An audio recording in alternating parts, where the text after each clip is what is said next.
Welcome to Conscious Conversations. I'm Christine Marie, And I'm Charlie Zhang. and this is our Soulful Dialogue series, where two soul sisters come together each month to share what's alive in our hearts and explore the beautiful messiness of being human. Through intimate, unscripted conversations, we dive into questions both big and small around self-discovery, spiritual growth, and awakening the medicine that lives within each of us to create a more conscious and compassionate world. We're here to bridge ancient wisdom with raw vulnerability, the sacred with the everyday. So settle in, open your heart, and welcome to the journey.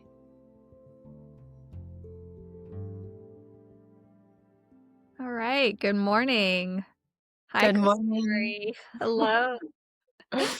Happy Thanksgiving. Happy Thanksgiving. And Yay. welcome to Conscious Conversations.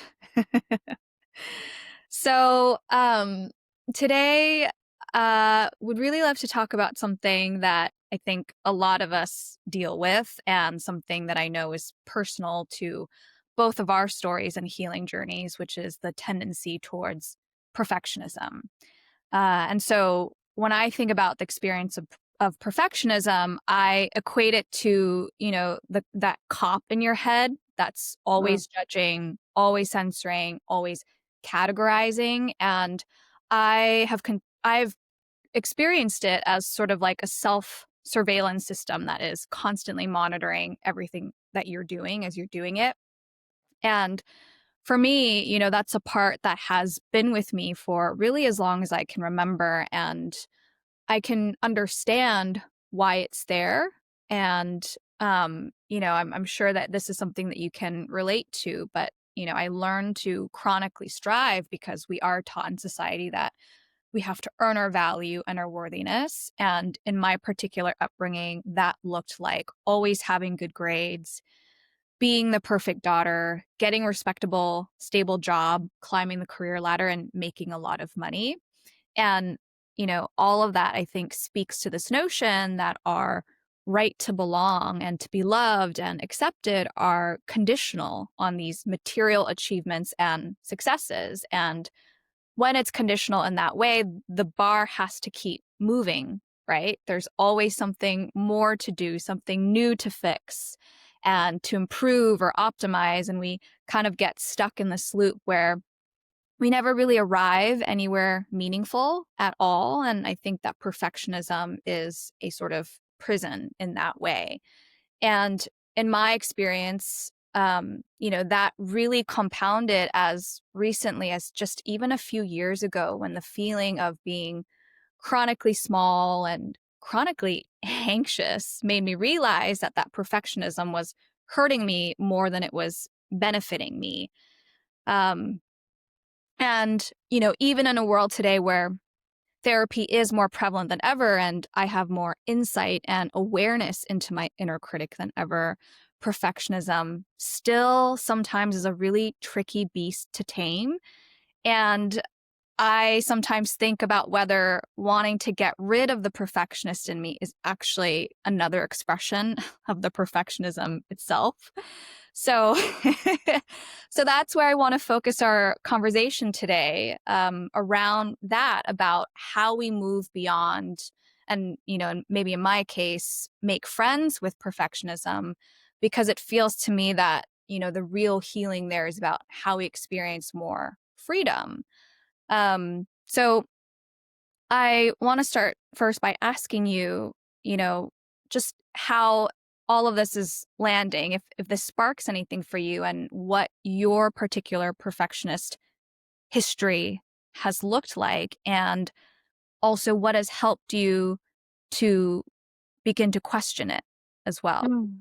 Hmm. Yeah, thank you. And thank you for that rich introduction to perfectionism. I think sometimes it can be a beast that is hard to tame and hard to explain. So I appreciate your vocabulary around it. I feel like for me growing up, I was needed to be like the good girl or like the angel or like this perfect um, girl in order to receive love or receive acceptance more so in my family system, just because my sister, who I was very close with, was, like, getting in trouble a lot, and so there was, like, already so much chaos, so much, um, how I would say, angst in the family, and for me, it was like if I did one wrong thing or stepped outside of, like, the normal lines of my family system, then I would get into a lot of trouble, and it would be like, "Oh, you're just like your sister," when it would be, like, the smallest little thing that maybe I did, that was, um, part of just growing up and being a teenager, and so there for me, as I have grown up to be in relation to my perfectionism, it's like if I'm not calm, cool, collected in my good girl era, then therefore I am, like, in threat to be condemned or rejected or, Mhm. um, harmed in some way or in trouble. And so I feel like that has dampened in the previous years dampened me down to where I kind of feel like it's more of like a rigid way of operating or Mhm. like it has to be a certain way, or I have to be a certain way or else the worst of the worst will happen. And one thing that I've been working through these last couple of years, which you've already named in your introduction of it, is instead of rejecting the part of me that wants to be perfect, it's more about how can I accept and embrace that part, which Mm, is actually more so the energy which makes it dissolve versus, like, pushing or shoving away the shadow, you know? yeah.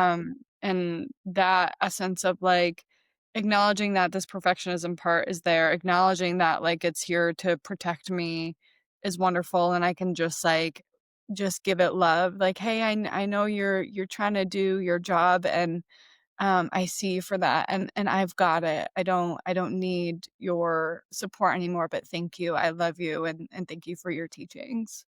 Mhm. So that energy for me has allowed me to, I feel like, have more of a softer relationship with it to where it doesn't feel like it's like this, enemy trying to hurt me, rather, Mm, it's something that's just been trying to protect me all these years. Yeah, I love that so much because when I think about perfectionism, it really is a management strategy that wants belonging, that wants acceptance, and to hear you talk about you yourself giving that part of you, that perfectionist part of you, a place to belong feels like such a closing the loop kind of energy, and I think it really speaks to um yeah, the self-compassion that's needed or that is present here and giving that perfectionism a place to belong. Mhm. Yeah, I also think about it, like, if you were talking to a child, that, made a mistake or, did something maybe, like, that was, innocent, but nonetheless, maybe hurtful or just out of pure, instinct, how would you talk to that child? What would be the most appropriate way to, like, comfort or support that child's growth in that moment, and this is not something that I got at all, like, this is something that I've learned through, reparenting myself over and over and over again as an adult, but, like, yeah, would you say, like, "You're a piece of shit," like, "Why would you do that?" Like, "Go away," or would you say, "Oh, honey, yeah, I could understand that, like, that's why you did that, and yeah, it's okay to make mistakes, and yeah, we'll just try better next time," right? Like, just such a different energy approach mm, that definitely softens the edges of that experience. Yeah. Yeah, there's a lot of, I think, forgiveness there too. Mhm.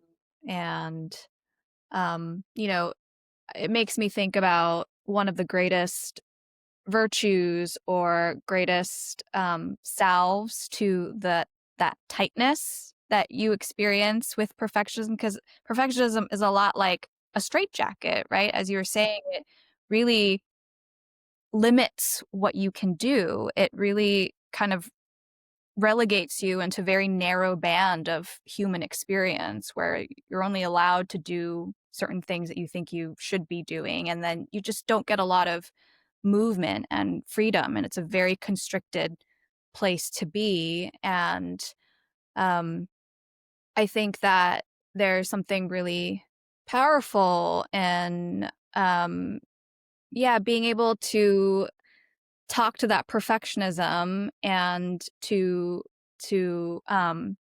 yeah, give it that missing experience of you actually have choice here. There's more range that's available to you. There's more ways of being. There's more room to breathe. And um yeah, and I think that for me has also been a really powerful strategy too, with dealing with my own perfectionism, is actually showing the perfectionism that there's just a larger range of movement outside of what you think is acceptable. And it's almost like giving myself that sense of possibility. Like there is more possibility here. There's more dynamic ways to be and to move. So um yeah, I love that. I love the adulting that's Mm, and yeah, the reparenting that's happening there. mhm.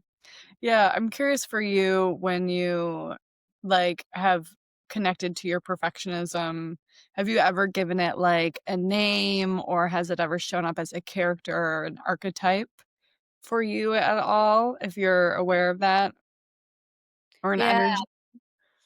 Yeah, well, I mentioned it in the beginning. For me, it really does feel a lot like that cop in my Uh, head, and mhm, the part of me that is always watching, always monitoring, and mhm, judging at the same time. And I can even sense it right now, I mean, it's like we mhm, all have that sort of third party observer, but then the perfectionist observer is not a neutral observer. There's all sorts of commentary that comes with the perfectionist. Um, mhm, and I think what has really helped me is that awareness that she's there. And again, it's like I don't need to fight her. I don't need to eliminate her. And what I found really useful is the acknowledgement that she's there, but also again, what I was saying earlier before is like, oh, but then there are also all of these other parts of me that are also present. And it's just a way of shifting my perspective a little bit to see that, oh, the perfectionism doesn't have to have the full monopoly on what's true. And that for me, a really powerful strategy has been making other values more important than the perfectionism itself. mm, So, and I think identifying those values was a key unlock for me. And, especially these past few months where um, I did feel my perfectionism holding me back a lot from showing up and being more visible and being more expressive. And I realized that um, you know, what was important to me was I don't want to be held back anymore. I don't want to stay small and suffocated. And so there was this value that came through of it is really important for me right now to keep showing up, to do, to move, to act. And somehow over the past few months, I've been able to really build a relationship with that value enough so that that value now feels more important than the part of me that's like, I want to protect you and I want to, keep you inside. And mhm. it's not like I'm eliminating that part or quieting it. It's just now there's something larger present that can now contain that and hold that in a more nurturing way. And I'm Mm. curious if that uh if that's something similar to what you're experiencing and how you take care of that perfectionist part. Yeah, well, as soon as you started sharing about the value piece, what came through for me was, like, the image of my higher self, or, like, the higher self of that feeling like more being online and brought to the surface versus the wounded self that Yeah. was harmed or, needed, the protection back in the day that perfectionism supported, and so, yeah, I feel like that's kind of where I land with it, of asking myself, like, in the moment of, um maybe sharing myself on social media or doing a podcast interview or even just meeting a stranger and having a conversation, like, who is the one running the show? Is it the wounded self or is it the higher self? And I see the higher self not as something that's outside of me, it's actually like something that's inside of me.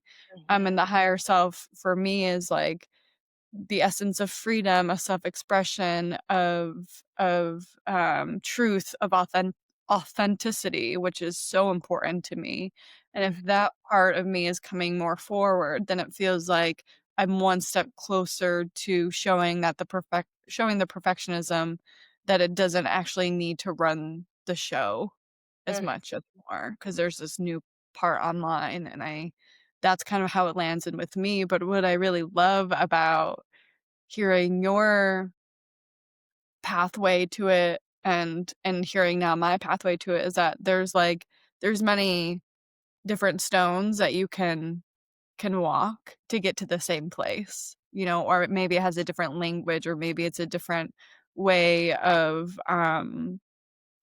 practicing this ideal experience. And I just think that's really cool, like, just seeing, like, yeah, different ways that maybe even people that are listening or hearing us can take on for themselves and to see what fits the most for them. Mhm. Yeah, I'm curious how this has shifted your relationship to failure, Mm. doing things wrong or imperfectly. Yeah, what comes up for you when you hear me ask that? The first thing is the ability to not make myself wrong, or to not take on that Mm. perhaps perceived judgment of being wrong, or being weird. It feels like more like weird or out there, or like, um, I don't know if you I don't know if you, agree with that, or can connect with that, but it sounds like you might. Yeah, it's more of, I used to not wanna be seen as different, and actually we were talking about this before we started recording, is that in high school, I was, the very sensitive girl. This is a story that I've hung on to, the sensitive girl that was different and weird, and therefore that is why I feel like I got picked on. Now whether or not that story is true, that's the story that's been replaying in my mind for a long time. And so there's this feeling of, yeah, I don't have to be perfect or be polished, or I can be whoever it is I am, exactly as I am, and that not even if I'm being judged by another person, well, at least I'm being judged for the real me versus the pretend me, and that to me just screams liberation and freedom more than anything. Yeah. Yeah, it's a really clever reframe almost. Let's to say, "Oh, that's not wrong. It's weird or it's just me or it's just different." And it's sort of like you're moving the judgment of value of it's, wrong because wrong has such a negative one-dimensional connotation of it's Mhm. very black and white. energy to it. But when I hear you say words like weird or different, there's more neutrality in the energy of the way that you use these words. And so it's kind of just, it feels like you're shifting the energy of that. There's no black and white to this. It's just something else that has a little bit more neutral energy, or just at least more authentic energy, that doesn't make me feel like I have to cower in shame, like I did something, Mhm. or something about me is wrong. It's just that you're actually stepping into a sort of acceptance or ownership of Mhm. who you are. Mhm. Well, yeah, does that does that Yeah. make sense? Does that resonate? Is that I true to mean, your experience? there's so much revving up in my brain as you're sharing, which always happens for me. I feel like two things are coming up is like I actually just um skimmed by this video. I think it was there's this motivational speaker called Bouchard who like there was a short clip of him who he was responding to a person in the audience, and one of the things that he shared was like other people's opinions about you is none of your business. So you Mhm, might as well just go out there and be who you are. mhm, Something along the lines of that. And I have full body chills. And I was like, that is so liberating to me of like, if I am, I don't know, on stage sharing a talk and there's like 5 people in the audience that like don't like me, they don't like my personality, they think my voice is weird, whatever all the things that, I'm afraid of. That's really none of my business, and therefore it really has nothing to do with me at the end of the day anyway. And I mhm, feel like where sometimes the fear of judgment is coming from is, I guess, from the outside, but it's like, how much am I actually the one judging myself? And mhm. that's more of the shadow piece of like, and once I stop judging myself so much, Yeah. then I guarantee you my fear of other people judging me will be less and less. Mhm. I don't Yeah. know if that resonates for you in any way. Yeah, absolutely. I absolutely resonate with just judging yourself less and just letting yourself be, because that's kind of how I've been working with my perfectionism, especially these past few months, or and also my relationship to being wrong. I think I've just kind of come to this point where it's a little bit of having to do acceptance therapy with Mm, myself and just saying, you can be wrong mhm, sometimes, you don't have to get it right all the time. And that's been the work that I've been doing these past few months, is just, kind of building some safety around being wrong, because there's always going to be limitations that I experience in myself, places that could use healing. But then when I get into that part of thinking it, then it's like I don't want to have to fix everything, because again, that's just another expression of the perfectionism. It's just putting me back on the hamster wheel of everything needs to be a healing project. Everything that I don't like about myself needs to be eliminated in some way or bettered in some way. And for me, what has helped is that acceptance therapy of like, I'm just going to be limited and flawed as a human. That's part of my human condition. That's actually a part of the agreement that I have with life and existence itself. And so sometimes when the perfectionism rears up, instead of judging it, instead of saying, "Oh, here it is again," like, "What the fuck? I'm fucking up again," you know? It's just kind of like, let it have its moment, because I now have confidence that there are other parts of me at play too, and it's not just the perfectionist, but there are parts of me that will come up that will want to surrender and be more free, and then sometimes other parts will wanna, go a different direction. And I think for me, it's really about just being in the flow of the context and the situation. If there's a situation that is nerve wracking, then it's like, I'm allowed to be anxious. I'm allowed to be nervous. I don't need to be perfect, right? I don't need to have it all together. So I think it's very context dependent. And it feels for me, it's like I'm just working with reality here. Like these are the things that life presents: nerve-wracking situations, anxious situations, fearful situations, and I'm allowed to show up appropriately to them, Mhm. right? I don't have to be this um I don't need to be invincible. And that has been, I think, the biggest salve for me in Mhm. working with the perfectionism is releasing some of that pressure and that burden that I need to be this fully evolved human being in order to advance. Yeah. Yeah, I think what you're sharing is really important because the irony is, like you mentioned, once you start to accept that as a part of your human condition, that's actually when the healing happens. Mhm. Once you soften, you surrender, you really allow, and you give that perfectionism a place to belong and to um, have a voice or be, not wrong or not, you could say a terrible bad thing that's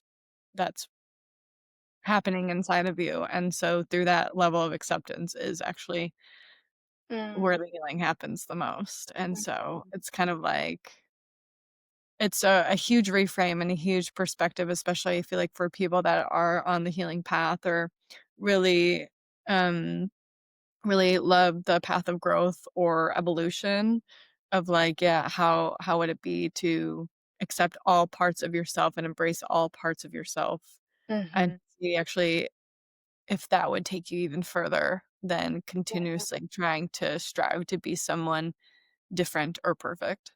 Mhm, mhm. Yeah, it goes back to something you were saying earlier about or how I was taking it in was there's light and shadow to everything, right? And so I think there are forms of perfectionism or particular doses of perfectionism that actually might be beneficial or useful, right? But it's when I think this is the thing is like the dosage is what's important.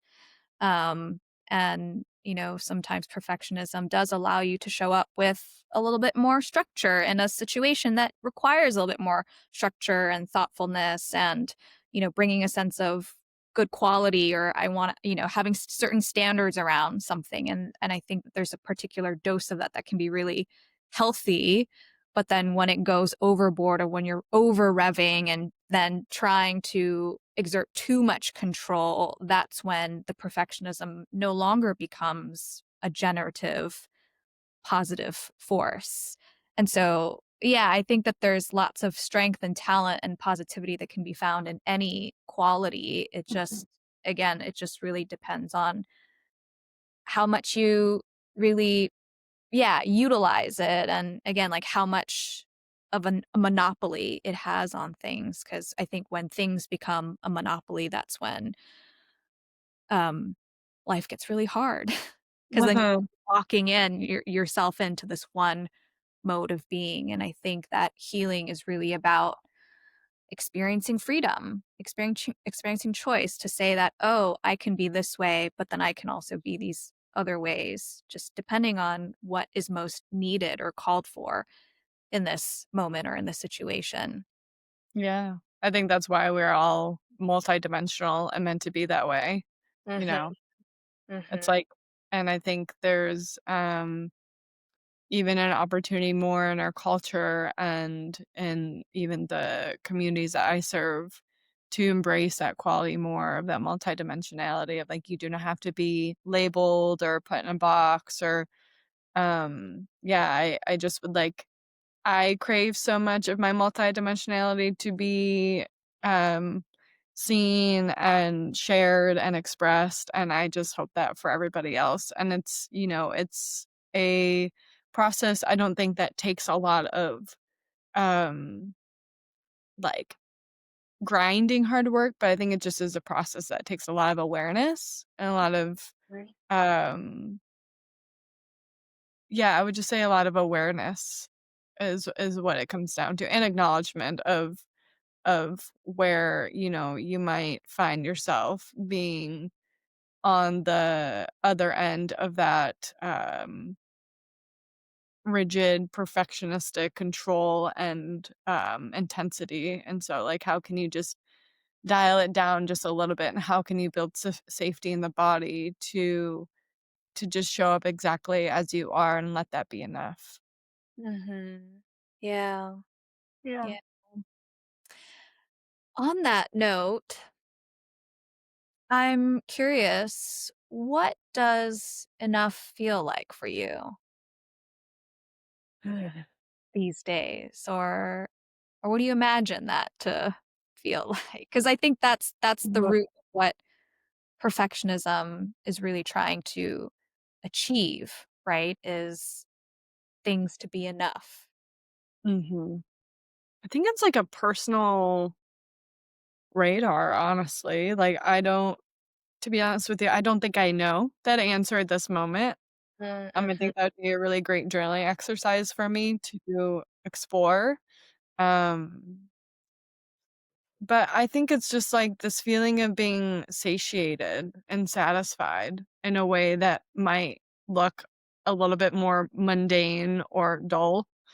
Um, Yeah. like being okay with that of and I think that's all really like an inside job. I Mhm. don't think we can really get what we want or need, like, satiated or satisfied within ourselves from, like, outside resourcing. I think it can be helpful. I think it's wonderful when I hear you, Charlie, tell me how inspired you are about me and, like, how my work has been supportive for you or whatever it is, like, the compliment. But if I'm not feeling that inside myself, like, on a foundational baseline, then I don't know if I'll even really be able to take fully in what you're sharing to me. Um, and Mm. that's what I mean by, how can I, um, acknowledge myself in a way of feeling like who I am, what I'm here to bring, just being a human being on this world, like, having a birthright right there of belonging and acceptance. How can I just continue to, um, remind myself and affirm that I am enough and that yeah, that's it. So, Yeah. um, I think that's the goal, and I think it's really hard. I think it's really hard, especially if there's a lot of stories or histories that have kind of counteracted that true sense of remembering. So, yeah, I don't know if that answers your question, but that's just kind of like my honest answer with that. Yeah, I it does answer that question. I think you described it perfectly. It's that feeling of sensation, satiation and satisfaction, and echoing what we were saying earlier. It's giving yourself that nourishment, giving yourself that missing experience that the perfectionism doesn't allow you to have, which is I can rest now. I can take confidence that I've done my best and that there's really nothing more that I could have offered or done, and then it's just kind of like you're fighting against reality in that sense. If you keep feeling like, oh, there could have been more, there could have been more, and then you're just in that spiral and that loop. And it's reminding me of this phrase that I came across. I can't remember who said it, so I'm afraid I can't attribute it. But it's something along the lines of, the best version of anything is simply the one that you show up for. And that's Um, really all that that is really needed, And so sometimes the fight or the battle that comes up with perfectionism is like, oh, I could have done it like this or I could have done it like that. And then you're just in this multiverse of disorientation and confusion and and there's something about actually this was the best version because this was the one that I was present for. And even if um, there were fuck ups or even if there were mistakes, like this is literally the best version of it. And can I derive just some satisfaction from that, that this just that this happened to begin with, and that gives me a lot of comfort too, and also helps really quiet the perfectionist part in me, because I could even just go back in this conversation and pick apart all the places where I personally felt stiff or I felt like I was incoherent or inarticulate. But then at the end of it, all I can just say, well, this happened. I showed up for it. This was literally the best version Mhm. that could have, come to reality. So it's just like, yeah, that's it. So I gotta just rest in that and take whatever satisfaction I can get from that, Mhm. just the showing up. Totally, I love that. I've never heard of that quote before, but that, immediately gave me chills and excitement when you shared. I feel like that really is in parallel to the wound or the shadow of, like, the thief of comparison. Of even, like, self-comparison, like, Mhm. comparing a version of yourself with another version of yourself, and comparing yourself with another person, because I will say, absolutely, it's like, I don't consider myself a professional podcaster, and if Yeah, I go and see Mel Robbins or Jay Shetty or whoever else has, been doing this for a long time, I could easily be like, "Well, oh my gosh, like, so the way that I spoke was nothing compared to them and da da da," and it's like, I'm not gonna do that to myself because I know, like you said, I've showed up exactly how to the best of my ability in this moment, and I'm going to honor and acknowledge the one that's, like, a brave thing to do, first of all, just to, like for yeah, me personally, to put myself out there on camera, as I've always been camera shy, and to just share, my heart, vulnerably, Mm, and to do it in a way that yeah, it's like to do it without training, to do it without really much experience, and to say, "That's enough," and it's also I don't know about you, but I think it's also very inspiring when I see people show up, maybe they're playing an instrument or playing on stage or whatever it is, and they make a mistake, and then they just play through it or whatever it is, and that just gives me even so much more permission to totally. be imperfect and to make mistakes, and it's like, I don't notice that, it's not I wasn't, um, making them bad or wrong for making a mistake, it actually was inspiring to me, so how can I flip the switch on myself of being like, yeah, showing up human and authentic and imperfect is actually a trait that I think could be inspiring for other people, Yeah, you know? absolutely, because you are taking meaningful action Mm, spite of XYZ, like, insert all the things that you think you're doing wrong, and that's something that I has been a big game changer in mindset for me, is that you actually don't need confidence, or confidence is not a prerequisite for taking meaningful action, and that meaningful action is what's the most important, because it's through those actions that you are creating yourself in the moment. And so, by showing up, you're actually mhm, honoring your future self, and you're building that future self, and you are keeping yourself open to the possibility that this future self is going to be, um, yeah, maybe a more that future self is gonna be more experienced, and it's gonna bring more to the table, and, you're in the moment of constructing that version. mhm, And so even if things feel like they're missing now, it doesn't mean that they're not going to be available or accessible to you in the future, like, this is all part of the process. So, yeah, it's an investment in yourself, an investment in whoever you're gonna be in the future, and that's the really exciting part, and perfectionism is what holds you back from creating that future self. So, um, yeah. totally. Mhm. Yeah, one last thought, Mhm. and then we can wrap up, Yeah. is that it reminds me of what I was teaching in my earth and energy medicine school to my students around that you really get confidence when you experience it. So the Mm, more that reps that you get in, the more experiences that you have of, doing the work that you wanna do or doing the project or whatever it is, that's actually how you build confidence. Mhm. And Mhm. so that's what that reminds me of, and that's how I've always operated. Like, I kinda just, like, dive in head first, and, like, I'm just like, "Okay, let's just see how it goes," and then I learn a lot about myself along the way, you Yeah. know? Yeah. Feel the fear and do it anyway. Yeah. For sure. Ooh, so rich. Yeah. This is awesome. Thank you so much, Christine Marie. Thanks, This was, Charlie. um, yeah, a really enlightening conversation. I'm glad that we ended up where we ended up. For sure. I know we can talk so much more.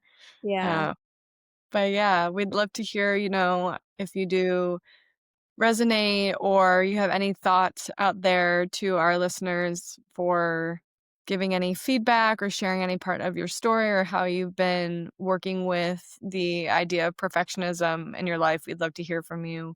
Don't be strangers. And yeah, thank you all for listening. And we love you very much. Happy Thanksgiving. Happy Thanksgiving. Bye.